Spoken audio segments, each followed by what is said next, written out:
الرحمن الرحيم لا أقسم بيوم القيامة ولا أقسم بالنفس اللوامة أيحسب الإنسان أن لن نجمع عظامه بلى قادرين على أن نسوي بنانه بل يريد الإنسان ليفجر أمامه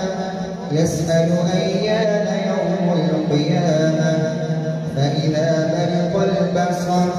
وخسف القمر وجمع الشمس والقمر يقول الإنسان يومئذ أين المفر